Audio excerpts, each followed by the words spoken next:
آیات میں again in کا ذکر آتا ہے کہ اب جب وہ غنیمتیں لینے کے لیے جانے لگے مسلمان تو کہتے ہیں کہ ہمیں بھی ساتھ لے چلو۔ اب اس کی وضاحت میں بات کچھ اس طرح ہے کہ یہاں پر غزوہ خیبر کا ذکر ہے جس کی فتح کی خوشخبری اللہ نے حدیبیہ میں دے دی تھی۔ تو اللہ نے فرمایا کہ اب یہاں سے جو مال غنیمت حاصل ہوگا نا غزوہ خیبر میں، وہ سارا کا سارا ان کو ملے گا جنہوں نے صلح حدیبیہ میں آپ سے بیعت کی تھی، یعنی یہ ان کا انعام ہے اور یہ ان کو نہیں ملے گا۔ تو اللہ فرماتے ہیں یہ چاہتے کیا ہے کہ اللہ کے کلام کو بدل دیں، یعنی اللہ نے تو یہ سوچ رکھا تھا، اللہ کا یہ فیصلہ تھا کہ یہ جو غزوہ خیبر میں مال حاصل ہوگا تو وہ سارا کا سارا صرف حدیبیہ والوں کو ملے گا۔ یعنی انہوں نے بہت بڑا ایک کام کیا تھا، وہ نہتے تھے کچھ نہ تو ان کے پاس، لیکن انہوں نے لڑنے کے لیے بیعت کر لی۔ سبحان اللہ، کتنی بڑی آزمائش تھی اور وہ اس آزمائش میں پورے اترے۔ تو اب یہ جو منافقین ہیں یہ چاہتے ہیں کہ غنیمت میں ہمیں بھی ساتھ لے لو، تو اللہ کہتے ہیں ایسا نہیں ہو سکتا، اور اے نبی ان سے کہہ دیجئے کہ یہ لوگ آپ کے ساتھ بالکل نہیں جا سکتے۔ اب اگلی آیات میں ان کے لیے بھی ٹیسٹ آ گیا، یعنی یہ دعوے کر رہے ہیں کہ ہمیں بھی لے چلو۔ تو اب اللہ فرماتے ہیں کہ اب قریب ہی ایسی جنگجو قوم کے ساتھ لڑائی ہونی ہے تو تمہیں بھی بلایا جائے گا، تو تم ان سے لڑو گے یا پھر وہ مسلمان ہو جائیں گے، اور اگر تم اللہ کی اطاعت کرتے ہو تو اللہ تمہیں بہترین اجر دے گا، اور اگر تم منہ پھیرتے ہو جس طرح کہ تم نے پہلے کیا تو تمہیں دردناک عذاب دے گا۔ پھر ساتھ ہی اللہ سبحانہ تعالیٰ یہاں پر ان لوگوں کو بری کر رہے ہیں جہاد سے۔ کچھ لوگ ایسے ہیں جیسے کہ اندھا، مریض اور لنگڑا، ان کو جہاد سے مستثنیٰ کر دیا، یعنی ان کے لیے کہہ دیا گیا کہ کوئی حرج نہیں۔ حرج کا مطلب ہے کہ کوئی گناہ نہیں ان پر اگر یہ شامل نہیں ہوتے۔ اور ان کے علاوہ بھی جو بیماریاں ہیں، یعنی تفسیر میں بات آ رہی ہے جیسے جو کوئی عارضی بیماریاں ہیں، اور جب تک کوئی بیمار ہے تب تک اس کو جہاد میں اگر وہ شریک نہیں ہوتا تو اس پر بھی کوئی حرج نہیں۔ اچھا، مختصر وضاحت کہ وہ قوم کون تھی۔ بعض مفسرین کہتے ہیں کہ اس سے عرب ہی کے بعض قبائل مراد ہیں جو کہ بڑے سخت جنگجو تھے، اور اسی طرح حوازن یا حنین کے مقام پر ان سے لڑائی ہوئی مسلمانوں کی، اور بعض کہتے ہیں کہ ان سے مراد فارس اور روم کے مجوسی یا عیسائی ہیں۔ اور اگلی آیات میں پھر اللہ سبحانہ تعالیٰ بیت رضوان والوں کے لیے، یعنی جنہوں نے اپنے پکے اور سچے مومن ہونے کا ثبوت دیا، ان کے لیے اللہ فرما رہے ہیں کہ جنتیں ہیں جن کے نیچے نہریں بہہ رہی ہوں گی، اور اس کے علاوہ بھی اللہ تعالیٰ یعنی اللہ ان سے راضی ہو گیا۔ یہ جو ورڈ ہے کمال، اس میں اللہ تعالیٰ نے بات فرما دی کہ رضی اللہ لقد، یقیناً اللہ ان سے راضی ہو گیا، یعنی ان کا بہت بڑا ٹیسٹ تھا۔ اور پھر ان کے لیے اللہ فرما رہے ہیں کہ کیسی غنیمتیں ہیں دنیا اور آخرت میں ان کے لیے بھلائیاں ہیں۔ اور اس کے علاوہ مومنوں سے وعدہ کیا جا رہا ہے کہ تمہیں اللہ بہت جلد ایسی فتوحات دے گا کہ تم ساری دنیا پر غالب آؤ، اور ان فتوحات کو اللہ نے تمہارے لیے روک رکھا ہے، یعنی اللہ کو خوب معلوم ہے، اللہ نے کنٹرول کر رکھی ہیں، لیکن اب ایک مقررہ مدت پر تمہیں ملیں گی۔ اور آگے اللہ ایک بڑا زبردست اصول فرما رہے ہیں مسلمانوں کو کہ دیکھو، تم جب کافروں سے جنگ کرتے ہو تو کافر تمہیں دیکھ کر بھاگ اٹھتے ہیں، یعنی جو سچا مومن ہوگا وہ یقیناً غالب رہے گا، اور یہی اللہ کی سن۔ اور اگلی آیت میں اللہ سبحانہ تعالیٰ اپنا احسان جتلا رہے ہیں کہ اسی نے تو خاص مکہ میں کافروں کے ہاتھوں کو تم سے بچا لیا اور تمہارے ہاتھوں کو ان سے روک لیا، اور تاکہ وہ تم پر کوئی غلبہ نہ حاصل کر سکے۔ اس کے پیچھے یہ تفسیر میں بات کچھ اس طرح ہے کہ جب صحابہ کرام اور آپ صلی اللہ علیہ وسلم حدیبیہ میں تھے تو کافروں نے کیا کیا کہ انہوں نے 80 آدمی جو ہتھیاروں کے ساتھ تھے اس نیت سے بھیجے کہ اگر ان کو موقع مل گیا تو تم دھوکے سے آپ صلی اللہ علیہ وسلم کو اور صحابہ کو قتل کر دینا، ان کے خلاف کارروائی کرنا۔ لیکن کیا ہوا کہ مسلمانوں کو علم ہو گیا اور انہوں نے ان تمام آدمیوں کو پکڑ کر آپ صلی اللہ علیہ وسلم کے سامنے پیش کیا۔ اب ان کا جرم تو کافی شدید تھا، ان کو سزا دی جا سکتی تھی کیونکہ انہوں نے ایک یعنی ایسے گروہ پر حملہ کرنا چاہا جو عمرہ کرنے والے تھے، ان کے پاس تو ہتھیار بھی نہ تھے، لیکن آپ صلی اللہ علیہ وسلم نے ان کو معاف فرما دیا کیونکہ آپ اس وقت اس موقع پر جنگ کی بجائے صلح چاہتے تھے۔ حالانکہ یہ وہی لوگ تھے جنہوں نے کفر کیا اور مسجد حرام سے روک رہے تھے، اور قربانی کے جو جانور اس موقع پر یعنی قربانی کے جانوروں کو بھی یعنی اپنی جگہ پر پہنچنے سے انہوں نے روکا۔ یعنی یہ ساری کافروں کے بارے میں اللہ بات کر رہے ہیں۔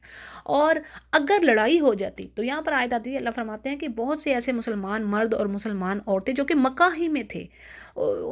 تو بے خبری میں ان کو بھی نقصان پہنچتا اگر لڑائی وہاں پر ہو جاتی۔ تو بات یہ ہے کہ لڑائی سے باز رکھنا ہی اللہ کی زبردست حکمت تھی جو کہ فتح مبین ہی تھی ایک طرح سے۔ اور اسی طرح اللہ فرماتے ہیں کہ اگر یہ کافر الگ رہ رہے ہوتے تو پھر ہم تمہیں اجازت دے دیتے، یعنی بات یہ کہ ان کی رہائش مسلمانوں کے ساتھ ہی تھی، اکٹھے تھے۔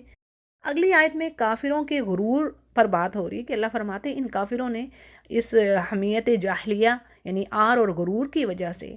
انہوں نے مسلمانوں کو مکہ داخل ہونے سے روک دیا، اور حالانکہ وہ عمرہ یعنی احرام کی حالت میں تھے۔ تو اصل میں انہوں نے اپنا غرور نکالا کہ انہوں نے ہمارے باپوں اور بیٹوں کو قتل کیا جنگ بدر میں، تو کہنے لگے کہ لات اور عزیٰ کی قسم ہم تو انہیں یہاں داخل نہیں ہونے دیں گے۔ تو اسی کو اللہ تعالیٰ حمیت جاہلیہ فرما رہے ہیں۔ لیکن اس کے برعکس اللہ سبحانہ تعالیٰ نے مسلمانوں کے دلوں کو سکون عطا فرمایا، یعنی سکینت نازل فرمائی کہ ایسی شرائط کے باوجود، یعنی ناگوار شرائط تھیں جو کنڈیشنز تھیں، لیکن اس کے باوجود انہوں نے ان شرائط کو قبول کیا، تو یہ بھی اللہ کا فضل و کرم تھا ان پر۔ اور آگے بات آتی ہے کہ یقیناً اللہ نے اپنے رسول کو واقعی سچا خواب دکھایا، اور یقیناً وہ پورے امن و امان کے ساتھ مسجد حرام میں داخل ہوں گے، یعنی فیوچر کی بھی اللہ نے خوشخبری دے دی، اور اپنے بال کٹوائیں گے یا سر مڈائیں گے سکون اور چین کے ساتھ، کسی سے بے خوف ہو کر۔ اور آگے بات آتی ہے کہ بے شک اللہ ایسے کاموں کو جانتا ہے جنہیں تم نہیں جانتے، یعنی اگر حدیبیہ کے مقام پر صلح نہ ہوتی تو جنگ میں کیا ہو سکتا تھا کہ مکے میں جو کمزور مسلمان تھے ان کو نقصان پہنچتا، تو صلح کے جو فوائد ہیں ان سے مسلمان بے خبر تھے۔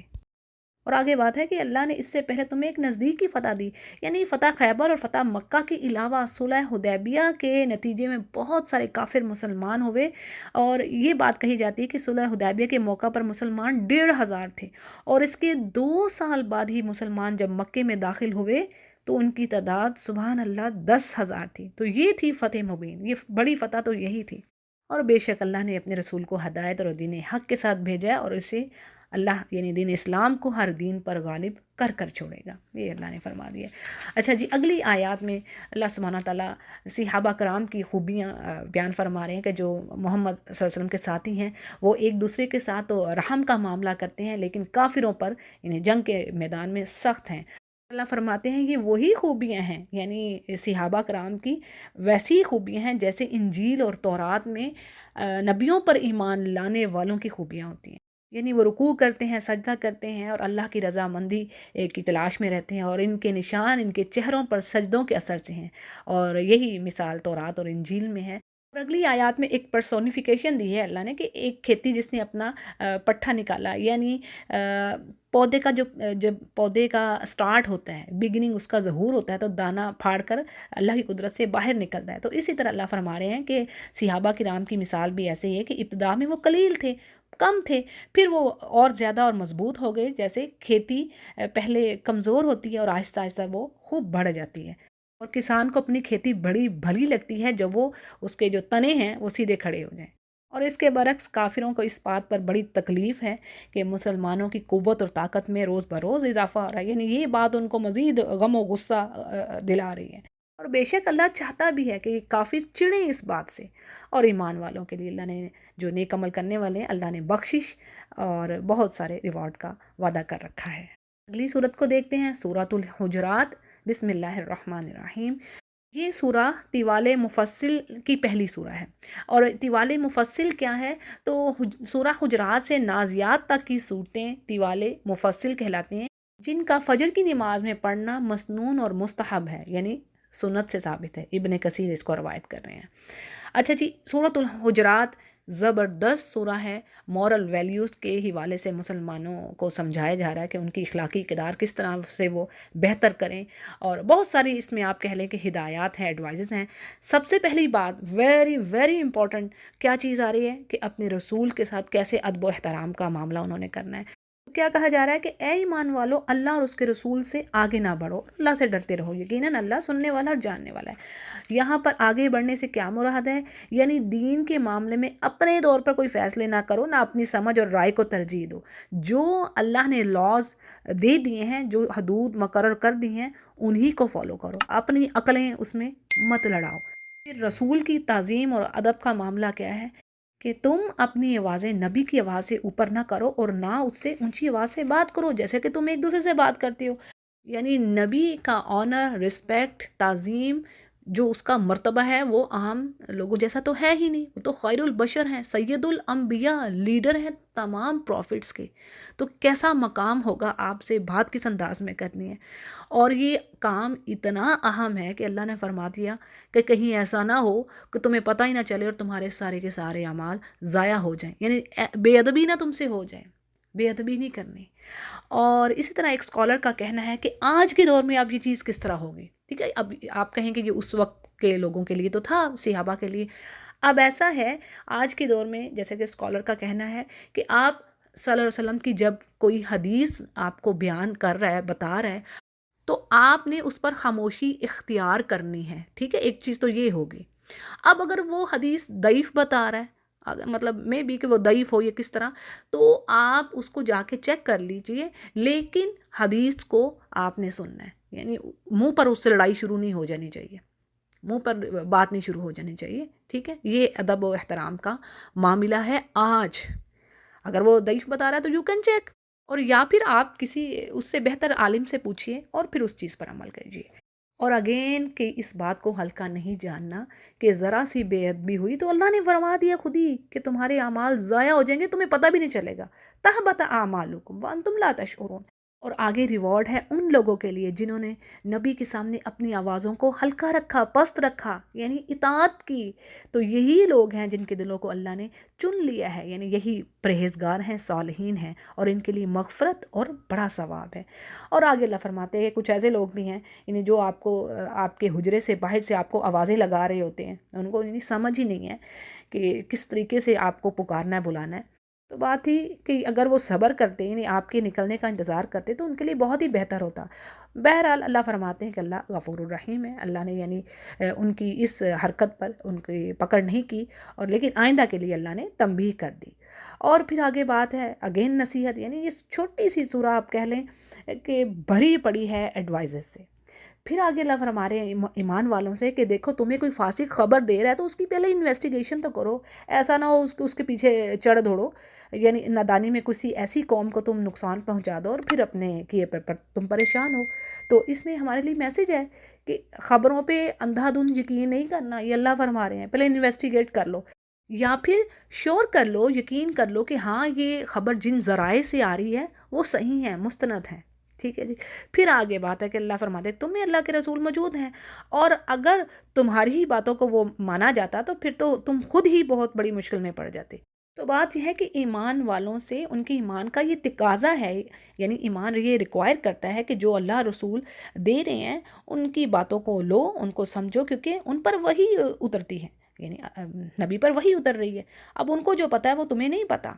اور اگر وہ تمہاری پسند کی باتوں کو مانے تو پھر تو بڑی مشقت میں تم پڑو گے۔ اور بات تو یہ ہے کہ اللہ نے ایمان کو تمہارے لیے محبوب بنا دیا ہے اور اسے تمہارے دلوں میں سجا دیا ہے، اور کفر اور گناہ کو اور نافرمانی کو تمہاری نگاہوں میں اللہ نے ناپسندیدہ کر دیا ہے۔ یعنی کتنا بڑا احسان ہے یہاں پر جو اللہ فرما رہے ہیں صحابہ کرام پر اللہ نے کیا، تمام ایمان والوں پر۔ تو اللہ فرما رہے ہیں یہی لوگ ہیں جو ہدایت یافتہ ہیں، اور یہ اللہ کا احسان اور فضل ہے، اور اللہ بڑا حکمہ والا ہے۔ اور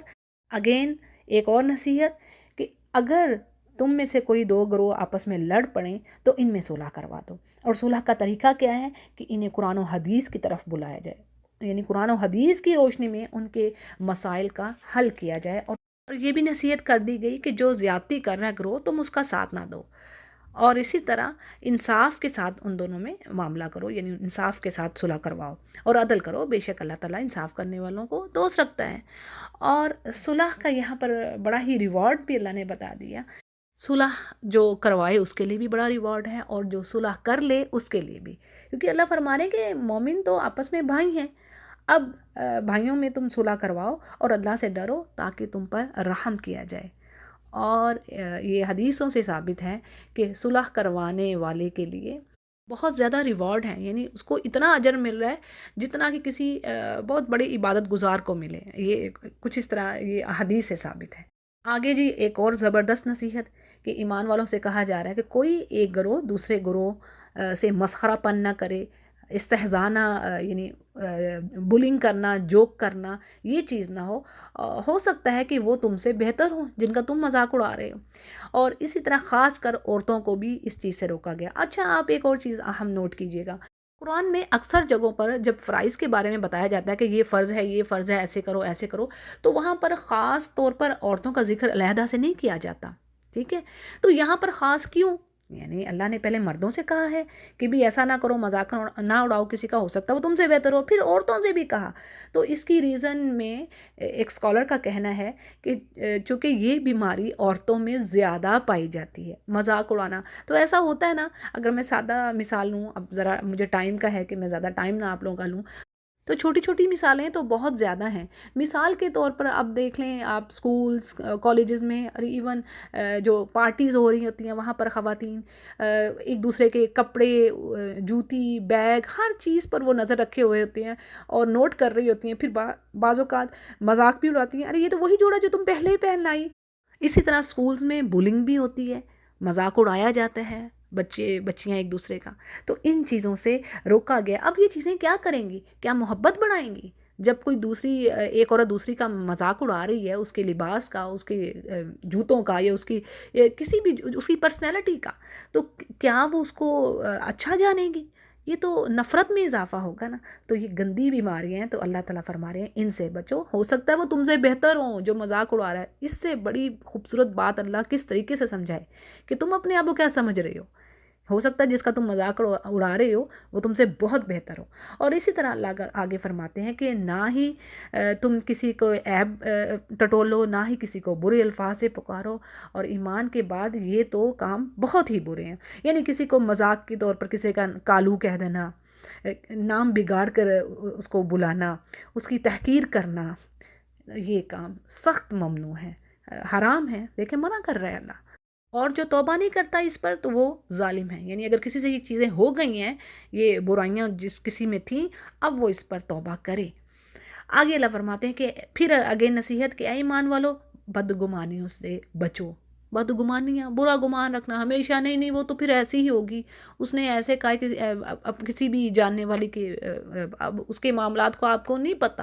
ہو سکتا ہے وہ اپنی کس مجبوری کی وجہ سے کوئی ایسا کام کر رہی ہے جو دوسروں کو دکھنے میں کیسا لگ رہا ہے، مگر کیا ہے کہ آپ بدگمانی میں مبتلا ہو جائیں۔ تو اللہ فرما رہا ہے کہ پازیٹیو تھنکنگ رکھیں، نیگیٹیو تھنکنگ سے بچیں دوسروں کے بارے میں بھی، کہ انسان کو پتہ نہیں ہوتا دوسرے کے حالات کیسے ہیں۔ پھر اسی طرح لوگوں کی خامیوں کو یا ان کی عیبوں کو مت ڈھونڈا جائے، نکالا جائے، یعنی وہ مکھی والی بات نہیں ہونی چاہیے، جو ان کی اچھائیاں ان کو دیکھو، اور اگر پتہ چلتی کوئی خامی تو ہم تو نشر کیے بغیر سانس ہی نہیں لیتے۔ تو ان کاموں سے روکا گیا ہے۔ پھر اسی طرح غیبت سے روکا گیا ہے، بیک بائٹنگ۔ اور دیکھیں اس کے بارے میں حدیث ہے کہ قبر کا عذاب ہو رہا تھا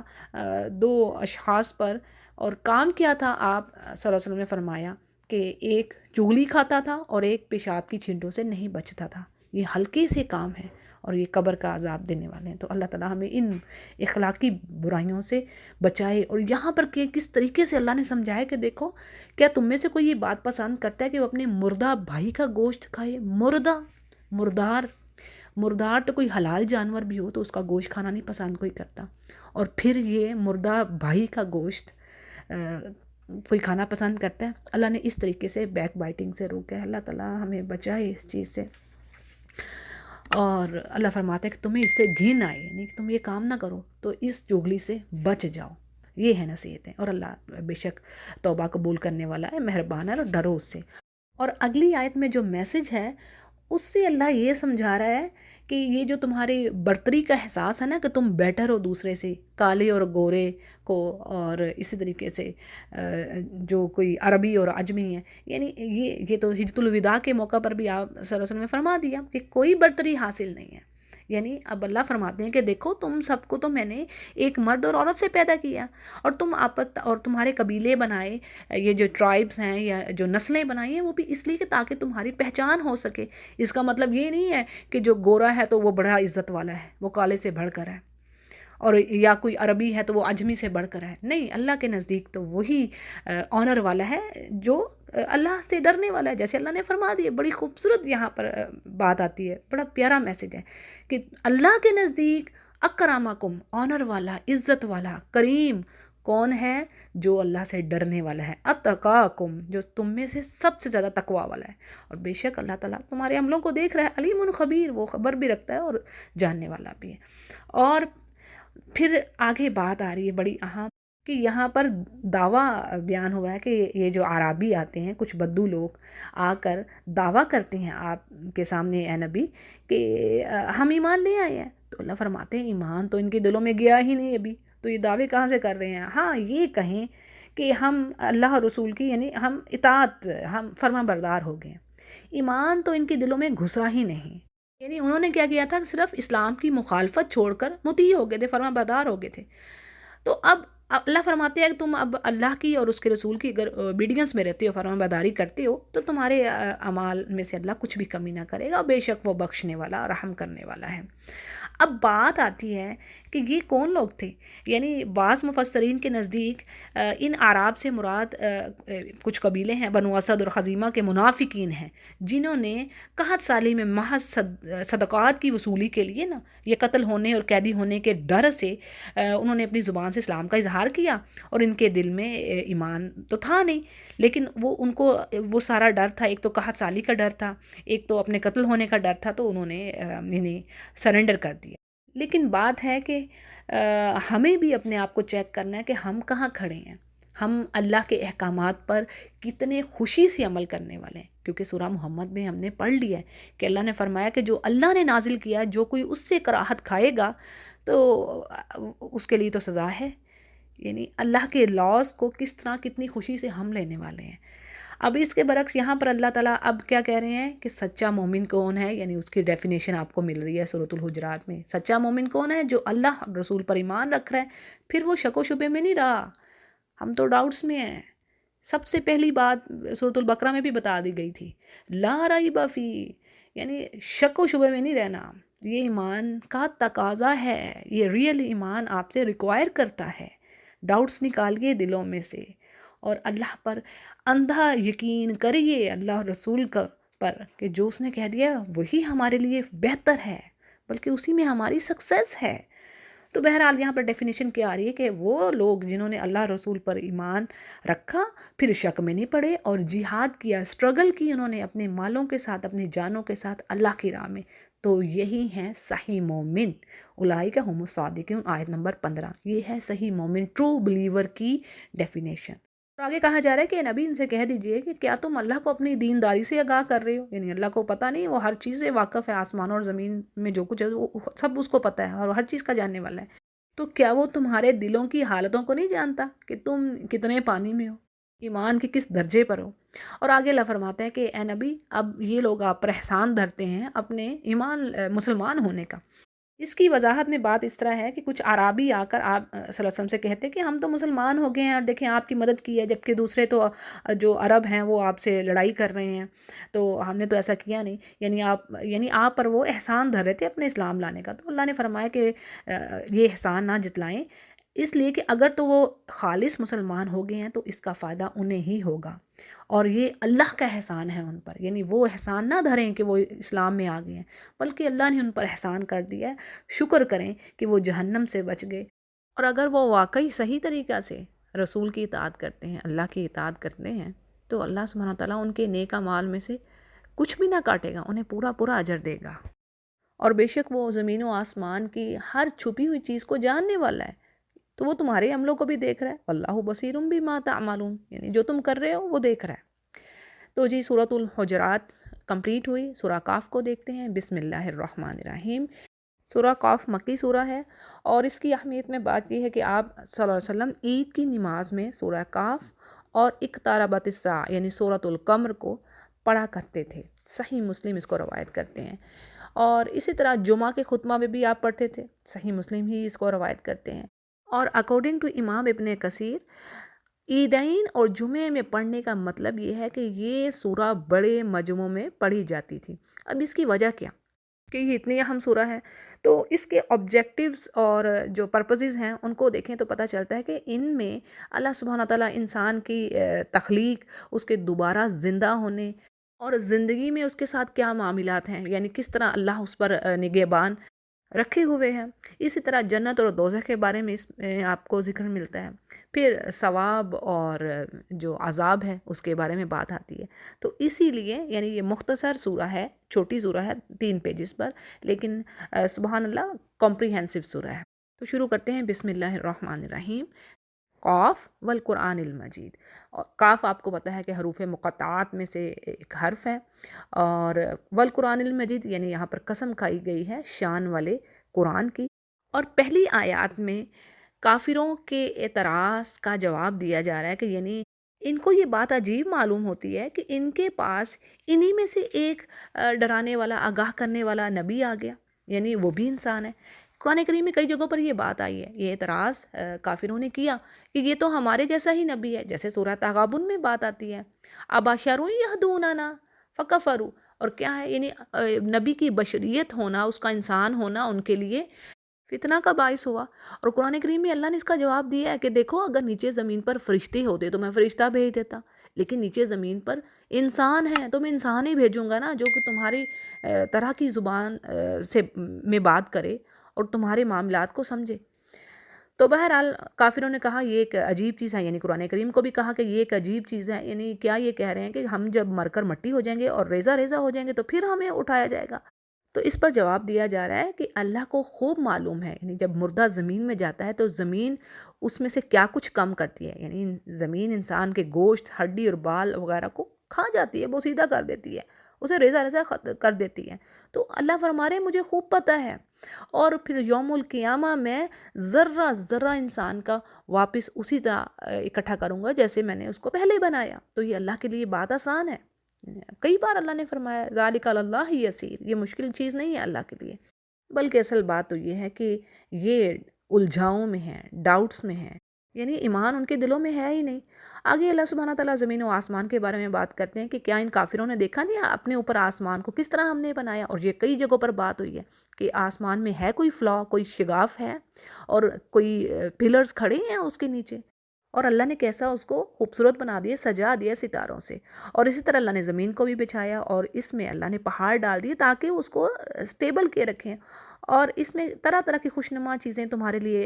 اگا دی ہیں،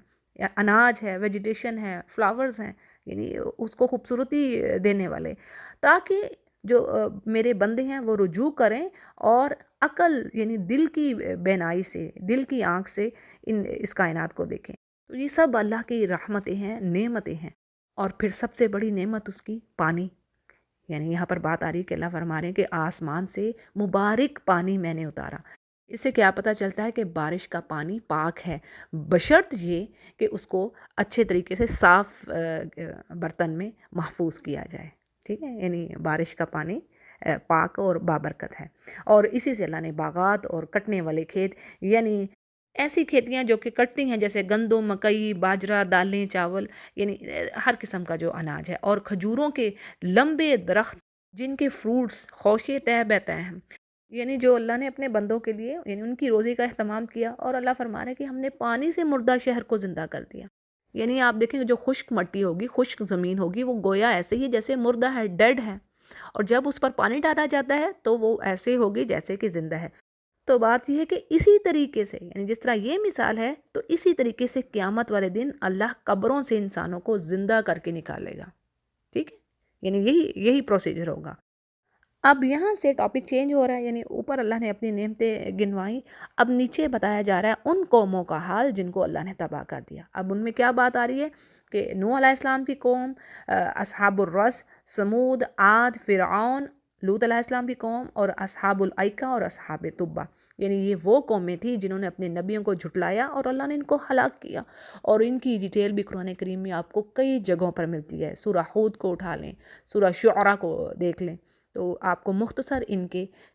قصے ملتے ہیں۔ جیسے مثال کے طور پر اصحاب الائکہ کے بارے میں اگر ہم دیکھیں توائکہ جنگل کو کہا جاتا ہے، اور اس سے مراد شعیب علیہ السلام کی قوم ہے، اور یہ بستی مدین کے اراؤنڈ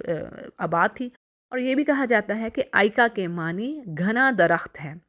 اور اس درخت کی مدین کی نواحی آبادی میں اس کی پوجا پاٹ ہوتی تھی، یعنی اس کو پوجتے تھے۔ پھر اسی طرح اصحاب طبہ کے بارے میں بات ہے کہ اصحاب طبہ سے مراد قوم سبا ہے۔ اور قرآن کریم میں کئی جگہوں پر اللہ نے فرماتی ہے کہ اللہ نے ان قوموں کو بڑی طاقت دی، بڑی قوت دی، بڑی خوشحالی دی، یعنی آج کے دور میں جو لوگوں کے پاس ٹیکنالوجی ہے، آپ سمجھے اس سے بڑھ کر اللہ نے ان کو دیا ہوا تھا، کیونکہ اللہ نے قرآن کریم میں فرما دی کہ تم سے پہلے جو قومیں تھیں وہ تم سے زیادہ طاقتور تھیں، قوم سمود کے بارے میں آتا ہے نا سورہ فصلت میں، انہوں نے کہا تھا کہ ہم سے بڑھ کر قوت والا کون ہے، من اشد منا قوہ۔ اچھا جی، تو اب ان قوموں کے بارے میں ذکر کر کے اللہ فرما رہے ہیں کہ یہ قومیں بھی تباہ ہوئیں جب انہوں نے اپنے نبیوں کو جھٹلایا، اللہ کو جھٹلایا۔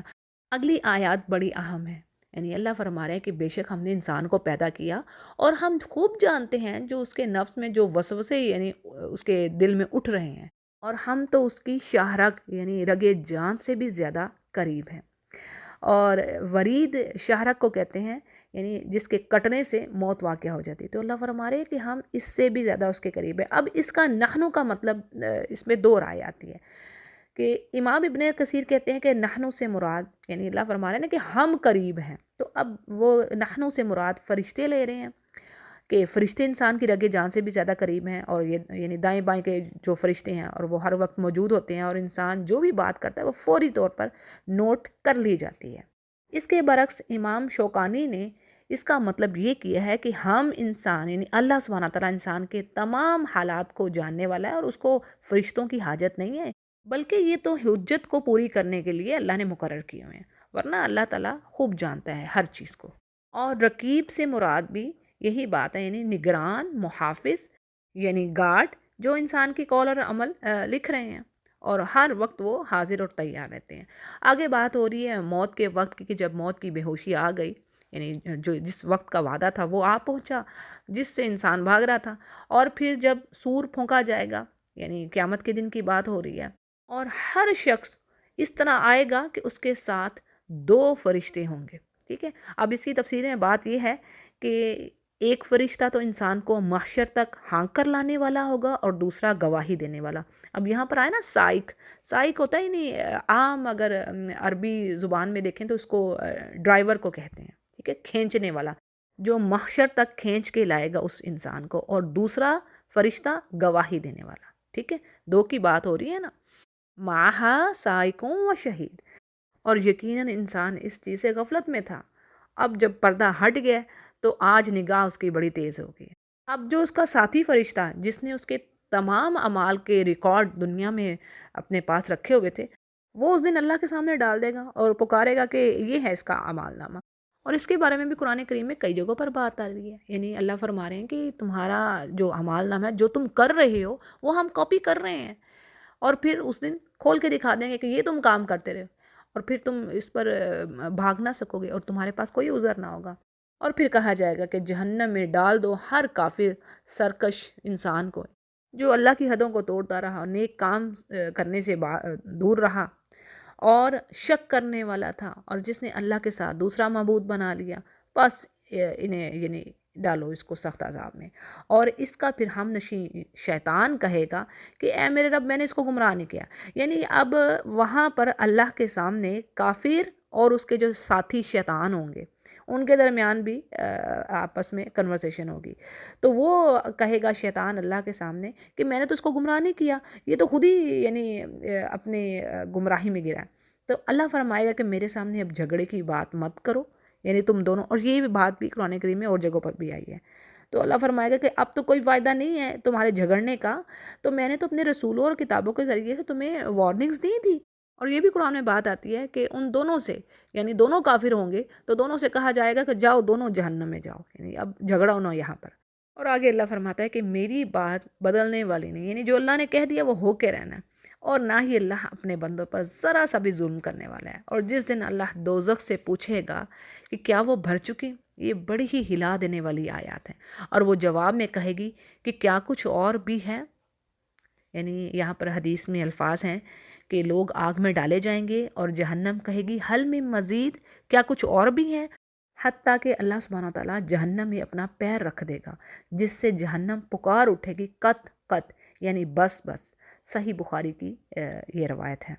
اور اس دن جہنم غیظ و غضب سے پھٹ رہی ہوگی، فرشتے اس کو دونوں طرف سے اس کو زنجیروں سے انہوں نے جکڑا ہوگا، لیکن وہ ان کے ہاتھوں سے نکلی جا رہی ہوگی۔ اور اسی طرح پھر جہنم کے بارے میں یہ بھی بات آتی ہے کہ اس کی جو آگ کی شدت ہے دنیا کی آگ سے 70 گنا زیادہ ہے، جو اس میں چلا گیا نہ وہ اس کو زندہ چھوڑے گی نہ موت آئے گی، اور وہ بھون کے رکھ دے گی انسان کے چہروں کو، کھالوں کو۔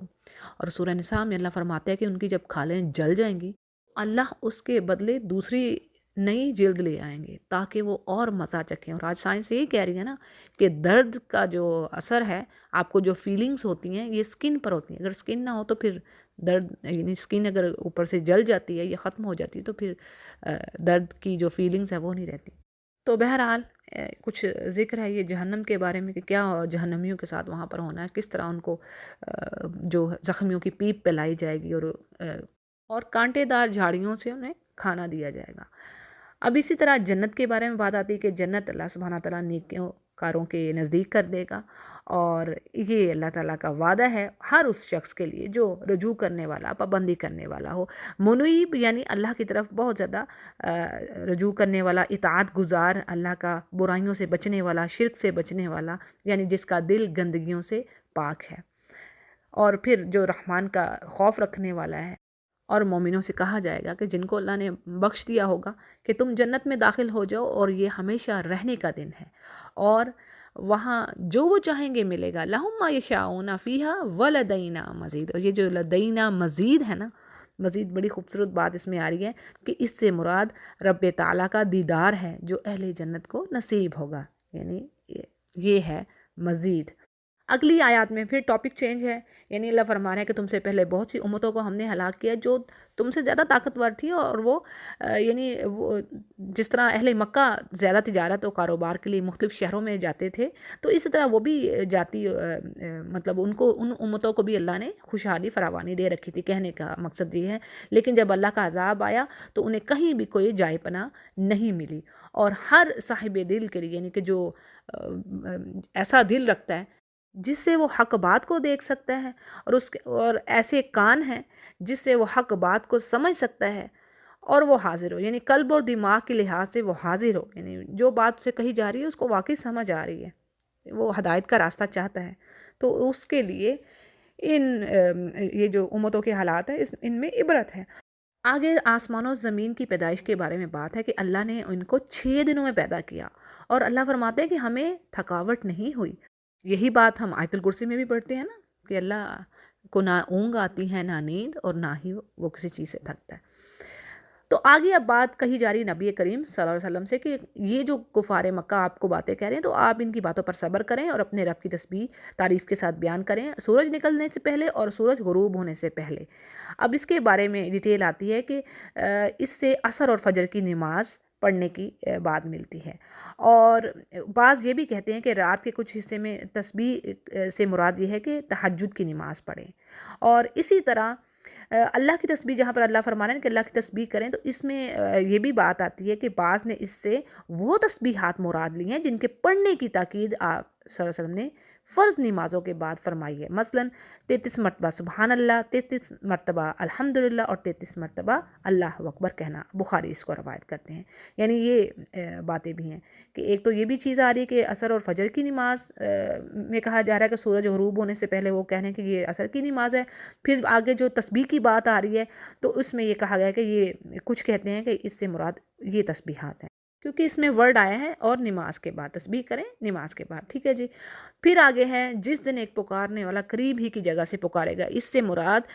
اسرافیل فرشتہ ہے یا پھر جبرائیل، اور یہ پکار ہوگی جس سے لوگ میدان محشر میں جمع ہو جائیں گے، اور یہ ہوگا نکلنے کا دن، یعنی قیامت کا دن۔ اور اللہ فرماتے ہیں کہ بے شک ہم ہی زندہ کرتے ہیں اور ہم ہی مارتے ہیں، اور ہماری طرف ہی تم سب نے یعنی لوٹ کر آنا ہے، اور جس دن زمین پھٹ جائے گی اور یہ دوڑتے ہوئے نکل پڑیں گے، جیسے 30 جز میں ہم نے بے شمار آیات پڑھی ہیں قیامت کے دن کے بارے میں کہ کیسے اس قیامت کا دن ہوگا،